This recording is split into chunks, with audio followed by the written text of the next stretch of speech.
अब कौन सा डिपार्टमेंट पकड़ा जाएगा पता नहीं है, सब डरे हुए हैं।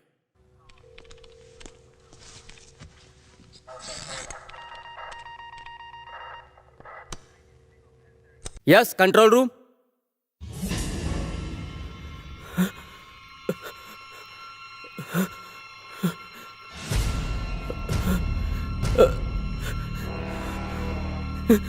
सर हम फंस गए सर। इस बार उनका हमला हमारे डिपार्टमेंट पर हुआ है सर। अब तक 8 एसपी गायब हो चुके हैं सर। हमारे ही डिपार्टमेंट पर हमला? पब्लिक को पता चला तो थूकेंगे हम पर। छी! पूरे स्टेट में मैसेज भेज दो कि सब पुलिस वाले एक दूसरे की हिफाजत करें। हमारा तो बैंड बजा दिया इसने। डरने की कोई जरूरत नहीं है, घबराइए मत, हम सब कुछ संभाल लेंगे। पुलिस आपकी हिफाजत के लिए ही है। इस बार हम उसे ढूंढकर जरूर पकड़ लेंगे। वो कहीं भाग नहीं सकता। वो नहीं जानता कि पुलिस के हाथ बहुत लंबे होते हैं। हमारे रहते हुए किसी का नुकसान नहीं कर सकता। हमारे डिपार्टमेंट ने उसे पकड़ने के लिए पूरा बंदोबस्त कर रखा है, तो इसलिए आपको डरने की कोई जरूरत नहीं। Sir sir sir sir sir अगर किसी पर जरा सा भी शक हो तो पुलिस को जरूर बता दीजिएगा। क्या रे, क्या हुआ? इस बार हमारे डिपार्टमेंट से किडनैप हुए सर। अब तक 8 एसपी गायब हुए हैं। सरकार का आदेश है कि जल्द से थाने पहुंचिए। चलिए अभी। सर खुद की हिफाजत हो जाए तो हमारी कर लेना। साधारण जनता और सरकारी कर्मचारियों को किसी से डरने की जरूरत नहीं है। हम पुलिस वाले ओवर टाइम करके भी आप लोगों की हिफाजत करने के लिए कड़ी मेहनत कर रहे हैं, तो इसलिए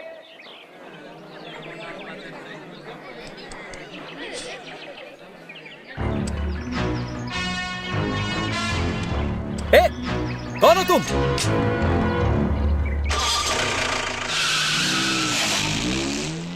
मिस्टर सुबीराज उम्र 37 साल खरसौली, मिस्टर भास्कर राव उम्र 38 साल राजपुरा, मिस्टर अनंत बापू उम्र 49 साल पत्तूरबाड़ी, मिस्टर हीरामन मोहिते उम्र 53 साल उस्मानाबाद, मिस्टर दत्ताराम सावंत उम्र 37 साल नीलमगढ़, मिस्टर नरेश घोड़के उम्र 52 साल मोहम्मदपुरी, मिस्टर शैलेश बाबू राव उम्र 42 साल नामक्कल, मिस्टर ज्ञानेश्वर राव उम्र 44 साल खेड़पुर।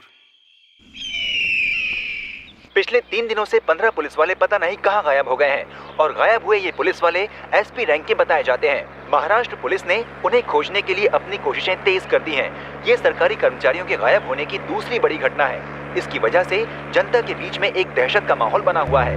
किडनैप होने की जगह पर केंद्र से अतिरिक्त पुलिस बल के जवानों को बुलाकर तैनात किया गया है। अब समाचार समाप्त हुए। ये ऑल इंडिया रेडियो है। अब पेश है भूली बिसरी यादें। अरे चलो चलो जल्दी उतरो, जिसको उतरना जल्दी आगे आ जाओ।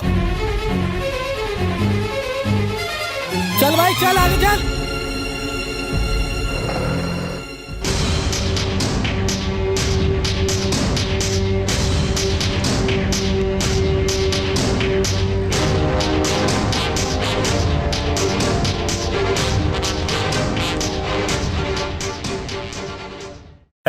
हम कोई भेड़ बकरी है जो 3 दिन से बांध कर रखा है? साले कुत्ते, हमारे साथ खेल रहा है? तू पुलिस वालों को नहीं जानता, वो तेरी जबान हलक से खींच लेंगे। तू जानता तूने किसको किडनैप किया है? चुप!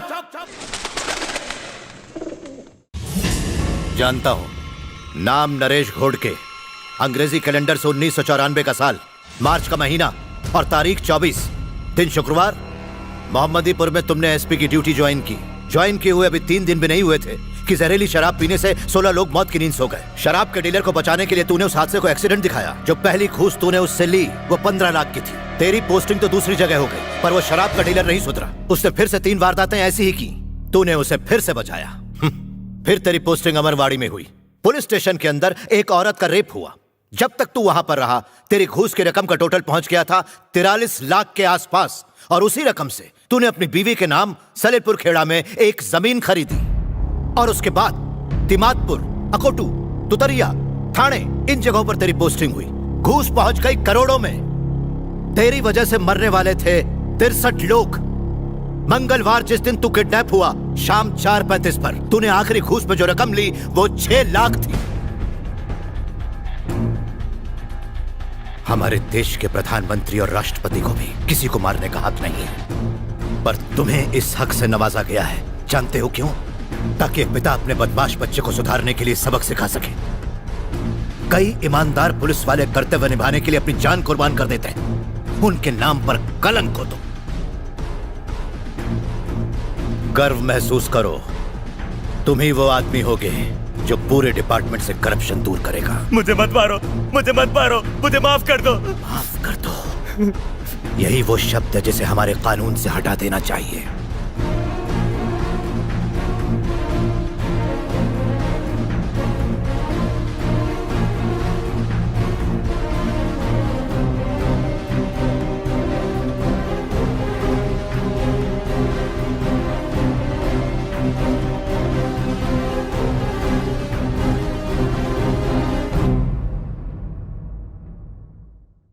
ये देखा, पढ़ो। मैंने पहले भी कितनी बार कहा था, ये किसी सरफिरे अकेले इंसान का काम नहीं है, लेकिन किसी ने नहीं सुनी। अब देखो, पुलिस डिपार्टमेंट को ही सबक सिखा दिया है। ये बूढ़े जाके खोजेंगे उसे। अरे शांत हो जा, क्या कर रहा है? क्यों चिल्ला रहा है? वो लोग आते ही होंगे। आने दो। अच्छा सुन, तू इन्वेस्टिगेशन के लिए गया था ना, उसका क्या हुआ? बस वो मेरे हाथ में आ ही गया। तू झूठ तो नहीं बोल रहा? ये सलीलपुर खेड़े के सारे सरकारी कर्मचारियों के नाम है। सबकी छानबीन करने के बाद सिर्फ एक आदमी निकला जो घूस नहीं लेता। देखो, पहला वाला, इसने पिछले साल ही 25 एकड़ जमीन खरीदी है, तो ये नहीं है। अब ये वाला, इसने अपने बेटे के लिए इंजीनियरिंग कॉलेज की 3 लाख रुपए की फीस भरी, तो ये भी नहीं है। इसने अभी अभी एक महंगी गाड़ी खरीदी है और इसने अपनी लड़की के दहेज में 1.5 लाख रुपए दिए हैं। ये तो बहुत करप्ट है। इन सारे लोगों ने अपनी अपनी हैसियत के हिसाब से घूस ली है, लेकिन इस 47वें आदमी ने एक पैसा घूस नहीं ली। इसका नाम कुमार है, तनख्वाह 10,000, अकाउंटेंट है, घर का किराया 3,000, एक स्कूटर है जो इंस्टॉलमेंट में लिया था, बच्चा म्यूनिसिपल स्कूल में पढ़ता है और ये अब तक लायंस क्लब में 30 बार खून डोनेट कर चुका है।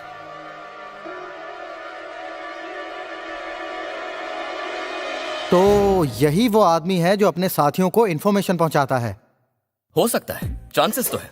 अब देखो, करजत तालुका के भी सरकारी कर्मचारियों की ये लिस्ट है। यहाँ पर भी एक आदमी जाकिर हुसैन बिल्कुल ईमानदार है, एडी है, 14,000 तनख्वाह, किराए का घर। उसकी छोटी बहन ने हिंदू से प्यार किया तो इसने उनकी शादी करा दी। ऑफिस का सबसे ईमानदार आदमी है। अगर इन दोनों को कंपेयर करें तो कुमार भावे और जाकिर हुसैन दोनों में कोई समानता नहीं है। एक हिंदू है, दूसरा मुस्लिम है, एक पालमपुर स्कूल में पढ़ा है, दूसरा करजत में पढ़ा है, एक पालमपुर के रेंजर कॉलेज का है, दूसरा पुणे के बिशप कॉलेज का। हो सकता है दोनों ने जिंदगी में कभी एक दूसरे को देखा भी ना हो, फिर भी इन दोनों में कुछ तो ऐसा है जो समान है, और वो ये है इन दोनों के बीच की कड़ी। ऐसे ही आदमी महाराष्ट्र के सारे सरकारी दफ्तरों में काम करने वाले कर्मचारियों के बीच की कड़ी है। हर ऑफिस में वो अपना एक आदमी कैसे डाल सकता है? ये छोटी मछली फंसेगी तो बड़ी अपने आप पकड़ी जाएगी।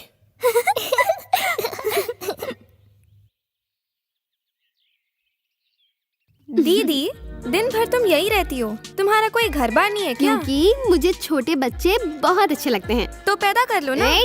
ज्यादा बोलेगा तो मार खाएगा। आंटी, महाराष्ट्र के ग्रामीण विकास मंत्रालय का चीफ सेक्रेटरी कौन है? वो मेरे अंकल का बेटा है, उनका नाम है अभय भास्कर IAS। अभय भास्कर, ABH। बेटा, अब चीफ सेक्रेटरी बदल गए हैं। अभय भास्कर नहीं है, मलय चौधरी हैं। मलय चौधरी IAS। मैं उनके ऑफिस में उनसे कल ही मिलकर आई हूँ। उनके नेम प्लेट पर उन्हीं का नाम लिखा है। बच्चों को गलत चीजें मत बताओ। झूठ नहीं बोल रही हो, यकीन करो। लगाते हो शर्त?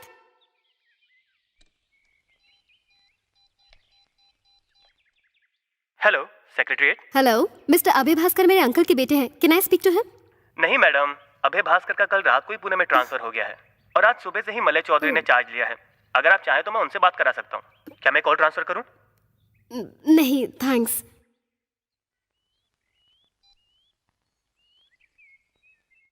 ऐसे क्या देख रहे हो?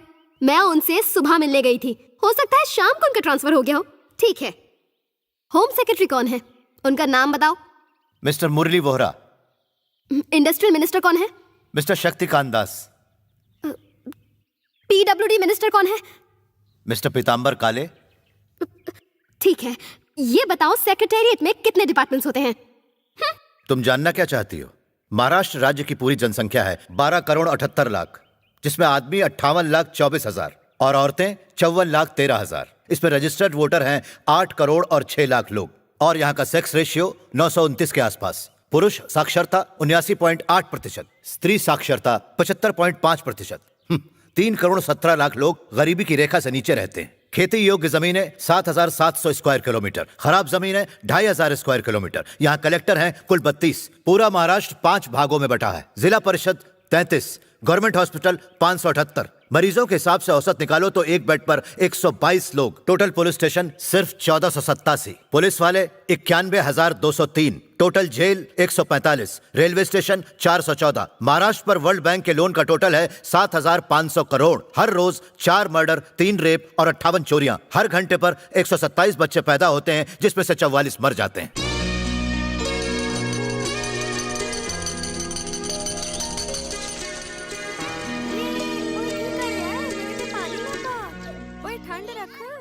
ए बिटिया, नई आई हो, मास्टर की रिश्तेदार हो। माँ जी, वो गोरी लड़की, सरदार बच्चा और एक सांवला लड़का, ये सब बच्चे कौन हैं? मास्टर जी के साथ इनका क्या संबंध है? ये सब अनाथ बच्चे हैं। जानती हो वो गोरी लड़की कौन है? कुछ समय पहले कश्मीर की वादियों में एक बाहर से आए अंग्रेज परिवार को जिंदा जला दिया गया था। ये लड़की वहाँ से भाग के यहाँ आ गई। इसके माँ बाप और 2 बड़े भाइयों को इसके सामने जिंदा जला दिया गया था। मास्टर इसे ले आया और अपने पास रख के इसकी देखभाल कर रहा है। और वो सरदार बच्चा है ना, उसका सारा परिवार पटना में गंगा जी को नाव से पार करते समय उसी में डूब गया था। और वो लड़की है ना, गुजरात में बड़े भूकंप में उसका परिवार मारा गया। और वो सांवला बच्चा रास्ते पर मिला। रात भर वो माँ माँ कह के रोता रहता था। रात भर ये मास्टर उसे अपनी गोदी में उठाए कमरे में टहलता रहता। लोग तो अपने बच्चों की भी इतनी देखभाल नहीं करते हैं, लेकिन मास्टर को देखो, अनाथ बच्चों को अपने बच्चों की तरह पालता है। मैंने जिंदगी में ऐसा भला इंसान नहीं देखा। कुछ दिन पहले ही इनके उदास चेहरों पर हंसी आई है।